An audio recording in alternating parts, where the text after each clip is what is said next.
காந்திய மையமா வச்சு நாவல் எழுதும் எண்ணம் வந்தது பற்றி சொல்லுங்களேன். காந்தியை நான் கொரோனா டைம்ல படிக்க நேர்ந்தது. என்னுடைய ஆலகாலம் நாவலுக்கு அவர் ஒரு ஒரு கதாபாத்திரமா இருந்தாரு. அந்த வகையில காந்தியை படிக்க நேர்ந்தது. ஸோ படிக்கும் பொழுது அந்த அவருடைய ஆளுமையின் மீது ரொம்ப ஈர்ப்பு. ஸோ நான் மீண்டும் மீண்டும் அவரை நான் படிக்க ஆரம்பிச்சேன். அது அது ஒரு காந்தம் போல இழுத்துக்கிட்டே இருந்துச்சு. ஒரு புக்கு ரெண்டு புக்குன்னு சொல்லிட்டு அப்புறம் நான் தேடி தேடி நிறைய புத்தகங்கள் படிக்க ஆரம்பிச்சேன்.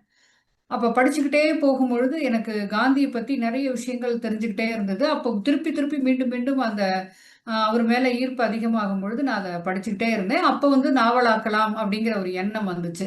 படிச்சவைகளை நாவலாக்கலாம் என்ற எண்ணம் வந்தது. ஆஹ், அது ரொம்ப மிகச்சிறந்த ஆக்கம் நீங்க எழுதினதுல.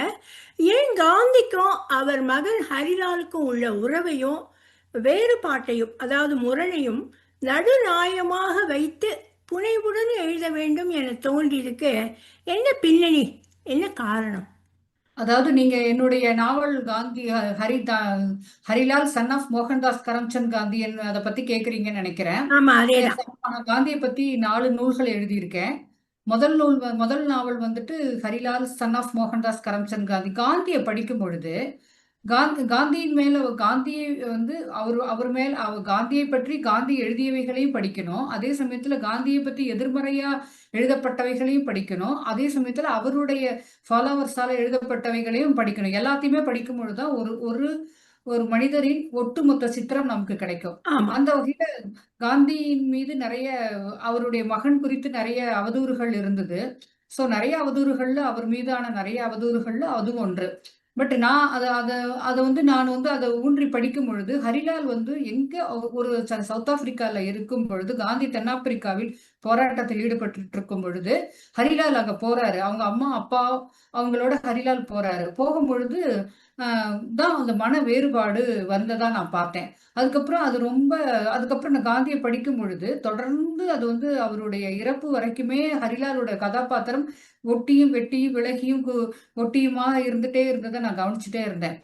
ஸோ எனக்கு அதை வச்சு ஒரு நாவல் எழுதணும் அப்படின்னு சொல்லி பிடித்தம் உண்டாச்சு. ஸோ அதன் வழியே தான் நான் ஹரிலாலை எடுத்தேன். அப்ப ஹரிலாலை படிக்கும் பொழுது அவ பெருசா அவரை பத்தி பெரிதா எந்த புத்தகங்களும் சொல்லும்படியான புத்தகங்கள் நிறைய வரல. சோ அப்ப அது நிறைய தேடி தேடி படிக்க வேண்டி இருந்துச்சு. படிச்ச பிற்பாடு அவருடைய ஆளுமையுமே புரிஞ்சது. அவரு ம். அவரு ஒரு இருண்ட காந்தி ஒரு ஒளிரும் ஹரிலால்னா ஹரிலால ஒரு இருண்ட காந்தின்னு சொல்லலாம். அந்த மாதிரி அந்த அந்த ஒரு ஒரு அது போல ஹரிலாலும் எனக்கு காந்தியுடைய ஆளுமையை ஒட்டியே தெரிஞ்சாரு. சோ அப்ப நான் அவரை பத்தி எழுதணுங்கிற எனக்கு ஆர்வம் வர நான் அப்பதான் ஹரிலால எழுத ஆரம்பிச்சேன். எழுத ஆரம்பிச்ச பிறகு திருப்பி ஹரிலால் அப்போ முதல் நாவல்ல ஹரிலால அவருடைய சவுத் ஆப்பிரிக்கா பயணம் வரைக்கும் தான் எழுதினேன். அதுக்கப்புறம் பார்க்கும் பொழுது அப்புறம் தன்னரம் வெளியீடு அதை அந்த நூலை அதை நான் அந்த புத்தகத்தை பதிப்பித்திருந்தார்கள். ம். அதற்கு பிறகு ம். அந்த நான் அவர் தன்னரம் ஆசிரியர் என்னை கேட்டாங்க, இல்ல இதை எக்ஸ்டெண்ட் பண்ணிக்கலாமா, ஏன்னா சவுத் ஆப்பிரிக்கால இருந்த வரைக்கும் தான் இருக்கு, இந்த நாவல் நல்லாவும் இருக்கு. சோ நீங்க இந்தியாவில் அவருடைய போராட்டத்தின் போது அவருடைய சுதந்திர போராட்டத்தின் ஊடே இந்த வாழ்க்கை ஹரிலாலுக்கும் அவருக்குமான வாழ்க்கை போராட்டம் எந்த நிலையில் இருந்தது என்பதை பத்தி நீங்க எழுதுனீங்கன்னா நல்லா இருக்கும் அப்படின்னு சொன்னாரு. அதனால எதிர்பாராத விதமா பதிப்பிக்கிற அந்த நேரத்துல அந்த நாவலை தொடரும்னு போட்டு ஓ. அடுத்து அந்த நாவலுடைய கண்டினியூஷன் நான் எழுதினேன். ஸோ அது அற்றை திங்கள் அப்படின்னு சொல்லிட்டு சாரி, அது தேய்புரி பழங்கயிறு என்ற பெயரில் அது ம். எதிர் வெளியீடா அது வெளிவந்துச்சு. ஸோ அதுவும் ஃபுல்லா காந்தியுடைய இறப்பு வரைக்குமான ஹரிலாலுடைய பாத்திரத்தை அதுல நான் கொண்டு போயிருந்தேன். ஸோ இப்படித்தான் எனக்கு காந்தியின் மேல ஈர்ப்பு வந்தது. அதுக்கப்புறம் காந்தி ஒவ்வொருத்தரும் ஒவ்வொரு அவருடைய வாழ்க்கையில எது முக்கியம் எது முக்கியம் இல்லைன்னே சொல்ல முடியாது. எல்லாமே முக்கியமான நிகழ்வுகளாகவே இருந்தது. ஒவ்வொரு விஷயமே அவருடைய ஒரு நாள் பயணம் கூட முக்கியமானதுதான். அதனுடைய ம். திட்டமிடல் அவரு எல்லாருக்கும் கிடைச்ச அந்த 24 மணி நேரம் தான் அவருக்கும் இருந்தது. பட் அந்த அந்த 24 மணி நேரத்துல அவருடைய திட்டம் அவருடைய செயலாக்கம் ஸோ அவருடைய சிந்தனையின் போக்கு, அவருடைய அஹிம்சா கொள்கை, அவர் கொள்கையின் மீதான உறுதிப்பாடு, அவருடைய அவர் அவர் மக்கள் மேல காட்டுற அதீத அன்பு. ஸோ அது அவர் ம். வந்து எவ்வளவு எளிமையாக மக்களை சந்திக்கிறது. ஸோ அவர் பல்வேறு வேலைகள், அவருடைய எழுத்து, அவருடைய பயணம். ஸோ இப்படி இத்தனை விஷயங்களையும் அவர் அந்த 24 மணி நேரத்துக்குள்ள ஒழுங்கு அமைத்து அவர் நடத்தி கொண்டு அந்த நடத்தி கொண்டிருந்த வாழ்க்கை வந்து எனக்கு ரொம்ப சிறப்பா பட்டுச்சு. அப்போ அவருடைய ஒவ்வொரு நாளுமே எனக்கு வந்து புதிராக, புனிதமாக இருந்துச்சு. அப்போ நான் வந்து அது ரொம்ப டச்சிங்கா இருந்தத வந்து நான் சிறுகதைகள் ஆக்குனேன். அப்படியாக காந்திய சிறுகதைகள் வந்து ஒரு நூலா தொகுத்திருந்தோம். ம். அது இல்லாம காந்தியினுடைய அந்த அஹிம்சா கொள்கை வந்து எனக்கு ரொம்ப பிடிச்சிருந்தது. ரொம்ப ரொம்ப பிடிச்சிருந்தது காந்தியுடைய அஹிம்சா கொள்கை. அது வந்து அவர் வந்து சமணத்திலேருந்து எடுத்துக்கிட்டாருன்னு சொல்லுவாங்க. அது காந்தியுடைய சொந்த கொள்கை கிடையாது. அது காந்தியுடைய சொந்த கொள்கையும் இல்ல. அவர் சொல்றாரு, அஹிம்சை என்பது மலை அளவுக்கு பழமையானதுங்கிறாரு. அதாவது இமயமலை அளவுக்கு பழமையானது. அதனுடைய வேர்களை கண்டுபிடிக்கவே முடியாது. ஏன்னு சொன்னா, இப்ப சரித்திரத்துல பார்த்தீங்கன்னா, நிறைய போர்கள நம்ம சரித்திரம் எழுதி வச்சுட்டே இருக்கு. மனிதரால் அதாவது இயற்கை பேரழிவுகள் பேரிடர்களை தவிர மனிதரால் ஏற்படுகின்ற நிறைய போர்கள் வந்து சந்திச்சுக்கிட்டே மனிதகுலம் ஆமா, தோன்றிய நாளிலிருந்து இன்று வரை சந்திச்சுட்டே வந்திருக்கு. ஆமா. ஆனா இன்னமும் மனிதகுலம் இருந்துகிட்டே தான் இருக்கு. ஹிஸ்டரி வந்து அத பதிஞ்சுகிட்டே வருது. இதுக்கு காந்தியினுடைய விளக்கம் என்னன்னா, இத்தனை மனிதகுலம் தோன்றி இன்று வரை மனிதகுலம் நிலைத்திருக்கிறது எனில், அதன் காரணம் அது பேஸா இருக்கிறது அஹிம்சை தான். அப்ப இந்த போர்கள் பற்றி அவங்க என்ன கருத்து அப்படின்னு சொன்னா, வரலாறு அசாதாரணங்களை பதிவு செய்து கொள்ளும் என்ற வகையில் போர்களை பதிவு செய்து. சோ அந்த அகிம்சையின் வழியாகத்தான் உலகம் இத்தனை நாள் எந்நாளும் உயிருடன் இருக்கிறது. இன்னும் ஸ்டில் அது ஓடிக்கிட்டே இருக்கும் அப்படிங்கிறத காந்தி சொன்னார். அவர் எல்லாத்தையுமே ஒரு பாசிட்டிவ் அப்ரோச்சோட பார்த்தது. சோ அது மாதிரி காந்தியினுடைய கொள்கைகள் குறித்து எனக்கு ரொம்ப பிடிப்பு. அதன் வழியாக காந்தியை தவிர காந்தியை வேறு யாரால் கொல்ல முடியும்னு சொல்லி காந்தியுடைய வார்த்தைகள் ம். அவர் நவகாணிக்கு போகும்போது சொன்ன அந்த வார்த்தைகளையே நான் தலைப்பாக்கி ஒரு கட்டுரை நூல் எழுதினேன். ம். இதுதான் காந்திக்கும் எனக்குமான தொடர்பு. ரொம்ப அழகா பதில் சொன்னீங்க. பிரமாதம். நன்- நன்றிங்க. இந்த மாதிரி காந்தியை பற்றி நாவல் சொல்கிறதுனால ரொம்ப கவனமாக இருக்கணும் இல்லையா? அதுக்கு நிறைய ஆராய்ச்சி பண்ணியிருப்பீங்க இல்லையா? நீங்கள் இப்போ நிச்சயமா. சொன்ன மாதிரி. ம். ஆமா. காந்திய பத்தி எழுதுறோம்னு சொன்னோம்னா, அவர் வந்து உலக புகழ்பெற்ற ஆளுமை. அவர பத்தி ஏராளமான அவர பற்றி அவர் எழுதினத தவிர, அவர பற்றி பல 100 புத்தகங்கள் எழுதியிருப்பாங்க. ஸோ அப்போ வந்து நம்ம ஒரு சிறு விஷயம் வந்து தவறா செய்துட்டா கூட, அது பெருந்தவறா முடியும். ஸோ அதனால அ நான் வந்து அதாவது முன்னாடி போன கேள்வி பதில் சொன்ன மாதிரி, காந்தியை பற்றிய positive and negative and Gandhi தன்னை பற்றி தானே சொன்னவைகள், இவை எல்லாத்தையும் நம்ம ஒரு சேர படிக்கும் பொழுது, ஆமாம். அது வந்து காந்தியை பற்றி ஒரு முழு சித்திரம் கிடைக்கும். அதுவும் இல்லாம அத வந்து நம்ம எந்த ஒரு இடத்துலயுமே வந்து தவறா பண்ணிடக்கூடாதுங்கிறதுனால, ஒரு ஆராய்ச்சி நோக்கத்தோடையும் அத படிச்சாகணும். ஏன்னா, அது வந்து பேஸாவே அந்த இன்ட்ரெஸ்ட் இருந்ததுனால, அது வந்து படிக்கிறது வந்து ஒரு பாரமாவும் நிறைய புத்தகங்கள் படிச்சேன். அது வந்து ஒரு பெரிய விஷயமாக தெரியல. ஒரு நாளைக்கு ஒரு நூல் கூட படிக்க முடிஞ்சுச்சு என்னால. கடகடன்னு ம். படிச்சுட்டு என்னால அத எழுத முடிஞ்சுச்சு. ஏன்னா, அவர் மேல இருக்கிற ஈர்ப்பு தான் என்னை ஈர்ப்பு. செலுத்தியது என்பேன். ம். உங்களுக்கு பிடிச்சது வந்து நாவல் எழுதுறதா இல்லைன்னா சிறுகதை எழுதுறதா? ஆ சிறுகதை வந்து நாவல விட கஷ்டம் அப்படின்னு சொல்லுவேன்.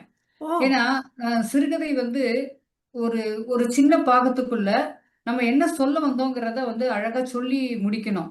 அது ஒரு அது ஒரு டேலண்ட். ம். அது ஷார்ப் அண்ட் கிறிஸ்பா அது இருக்கும். அது அது ஒரு டேலண்ட். அது அது வந்து எனக்கு அத விட நாவல் எழுதுறதுங்கிறது ஒரு பெரிய தளத்துக்குள்ள, அதாவது நம்ம கைய கால வீசி போட்டு, நம்ம என்ன ஓ. சொல்ல வந்தோங்கிறத தெளிவா சொல்றதுக்கு, நம்ம நம்ம நல்ல கம்ஃபர்டபுளா அத வந்து சொல்ல முடியும். ஆனா ம். இது வந்து ஆனா நாவல் அப்படி அந்த மாதிரி நாவலுடைய விஷயம் இருக்கு. ஆனா சிறுகதை எழுதுவது வந்து எப்பவுமே எனக்கு சவால்னா எனக்கு ஒரு இனிய சவாலா இருக்கும். நாவல் வந்து நான் ரொம்ப ரிலாக்ஸ்டா சோஃபால சரிஞ்சு உட்கார்ற மாதிரி என்னால எழுத முடியும். ஓ. பட் அது சிறுகதைங்கிறது ஒரு நாற்காலி நுனி சீட்ல உட்கார்ற மாரி, அப்படி துரு துரு துரு துருன்னு ஸ்ட்ரெச்ல ஒரே நேரத்துல அத எழுதிட்டு போகணும். அப்பதான் அந்த சிறுகதை நல்லா வரும். அதுக்குப்படி மேற்படி அது மேல வந்து நாம வந்து எடிட் பண்ணிக்கலாம். வார்த்தைகள மாற்றம் பண்ணிக்கலாம். பட் அத எழுதி முடிக்கும் பொழுது நம்ம ஒரே ஸ்ட்ரெச்ல, ஒரே நாள்ல, ஒரே நேரத்துல அத வந்து எழுதி முடிக்கணும். அந்த சவால் எனக்கு எப்பவுமே பிடிக்கும். அற்புதமான விளக்கம். நான் நினச்சிட்டு இருக்கேன் நாவல் எழுதுறது தான் ரொம்ப கஷ்டம் அப்படின்னு. எனக்கு தெரியாது. நான் எழுத்தாளர் இல்லையே. அதனால நான் அப்படி ம். நினச்சிக்குவேன். இப்போ ஏதாவது எழுதிட்டு இருக்கீங்களா? அதை பற்றி சொல்ல முடியுமா? இப்போ நான் வந்து எனக்கு யூத இலக்கிய யூத மதம் குறித்து ம். ரொம்ப ஆர்வமா இருந்தது. சோ ம். இப்போ ஈரான் அந்த இப்போ வார் ம். சமயத்துல ம். இஸ்ரேல், அமெரிக்கா, ஈரான் இந்த மாதிரி இந்த போர் வந்து இந்த போர் சூழல்ல வந்து நான் யூத மதம் பத்தி படிச்சேன். சோ எனக்கு அதன் மேல ரொம்ப ஆர்வமா இருந்தது. சோ அந்த சம்பந்தமா வந்து ஒரு போர் சூழல் வந்து இந்த உலகத்தை வந்து எந்த அளவுக்கு ஒரு ஒரு தவறான வழிகாட்டலுக்கு அழைச்சிட்டு போகுது அப்படிங்கறது சம்பந்தமா ஒரு ஒரு கதை எழுதலாம்னு சொல்லிட்டு அதை நான் படிச்சிட்டு இருக்கிறேன். அதுதான் வந்து இப்ப சமீபமா நான் எழுதுறதுக்கான முன் தயாரிப்புல இருக்கிறேன் இப்போ. ரொம்ப மகிழ்ச்சி. அ வாசிப்பு, எழுதுறது இத தவிர உங்களோட வேறு பொழுதுபோக்குகள் என்னன்னு சொல்ல முடியுமா? வாசிப்பு, எழுத்து எனக்கு 2மே ரொம்ப பிடிக்கும். அதாவது இப்ப நான் முன்னாடி வந்து நான் எழுத்தாளரா வந்து 2014ல இருந்து தான் எழுத்தாளர் ஆனேன். சாரி 2011ல இருந்தா 2011ல இருந்து தான் நான் எழுத்தாளர் ஆனேன். அதுக்கு முன்னாடி வந்து என்னுடைய வாசிப்பு வந்து உண்மையா வந்து எனக்காக வாசிச்சுக்கிட்டே இருந்தேன். அ எனக்கு எங்கெங்கெல்லாம் இன்ட்ரெஸ்ட் போகுதோ அத நான் வாசிச்சுக்கிட்டே இருப்பேன். ஒரே நாள்லயே கூட 2, 3 நாவல் கூட வாசிப்பேன். அதாவது ஒவ்வொரு ஒவ்வொரு என்னுடைய அலுவலகத்துல கூட எடுத்துட்டு போயி, என்னுடைய ஓய்வு டைம்ல, லஞ்ச் டைம்ல சாப்பிட்டுக்கிட்டே படிக்கிறதுக்கு ஒரு நாவல். வீட்ல வந்து இரவு நேரத்துல படிக்கிறதுக்கு ஒரு நாவல். அது அது பெட்ரூம்ல ஒண்ணு இருக்கும். விடிய காத்தால எழுந்திருச்சு என்னுடைய கம்ப்யூட்டர் ரூம்ல வந்துட்டு ஒரு நாவல் வச்சிருப்பேன். ஸோ 3 நாவல் இல்லைன்னா சிறுகதை தொகுப்பு ஏதாவது ஒண்ணு வந்து நான் அட் எ ஸ்ட்ரெச்ல 3 இதையும் என்னால கவர் பண்ண முடியும். ஆனா அது அது வந்து என்னுடைய இன்ட்ரெஸ்ட்ட பொறுத்து நான் படிச்சுக்கிட்டே இருந்தேன். ஆனா இப்போ வந்து என்னுடைய நாவல் இப்ப நான் படிக்கிறது வந்து என் இஷ்டத்துக்கு படிக்க முடியல. ஏன்னு சொன்னா, என்னோட எழுதுவதற்காக நான் படிக்கும் பொழுது, ஆமா.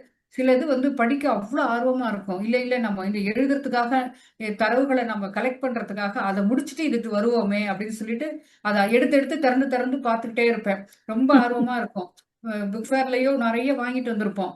அது அப்படியே எல்லாத்தையும் திறந்து திறந்து ஒண்ணு ஒண்ணையா திறந்து பார்த்து, இத படிக்கலாம், இத படிக்கலாம், இத படிக்கலாம். இல்ல, இல்ல இப்ப வேண்டாம். இப்ப படிக்க வேண்டாம். நம்மளுடைய இந்த முதல்ல முடிப்போம். அப்படின்னு சொல்லிட்டு அந்த தரவுகளுக்காக படிக்க வேண்டியிருக்கும். சோ சின்ன சின்னதா கைய கட்டி போட்ட மாதிரி இருக்கும். மனச இப்ப கட்டுறது படிக்கிறது. ரொம்ப கஷ்டம். ஆமா, ஆமா, ஆமா. ரொம்ப உண்மையா கஷ்டம். அவ்ளோ ஒரு ஸ்வீட் மேல எப்படி ஒரு கிரேவிங்கா இத சாப்பிட்டே ஆகணுங்கிற மாரி இருக்குமோ, அதே மாரி ரொம்ப இத கஷ்டம். படிச்சே தீரணும். இல்ல, இல்ல வேண்டாம், வேண்டாம். இப்ப படிக்க வேண்டாம். மைண்ட் டிஸ்டர்ப் ஆயிடும். இத நவுத்தி வச்சுருவோம். நம்ம இத முடிச்சுருவோம். இத படிச்சுருவோம், படிச்சுருவோம். இருந்தாலும் நடுவுல போய் ஒரு பக்கம் படிச்சுட்டு வருவேன். அது ரொம்ப ஆர்வமா இருக்கும். ஆனா அதனால இப்ப தான் அத இவ்வளவு வாசிப்பு. அற்புதமான அதனால தான் இவ்வளவு அற்புதமான படைப்புகள் வெளியில வந்திருக்கு உங்க மூலமா. ம். ஆ, இப்ப வந்து நீங்க அந்த ஜெயமோகன் அவர்களுடைய அந்த லிவிங் தமிழ் லிட் ஃபெஸ்ட்னு ஒரு இதுக்கு நியூயார்க் போயிட்டு வந்தீங்க இல்லையா? அதோட உங்க அனுபவங்களை பத்தி கொஞ்சம் சொல்லுங்களேன்.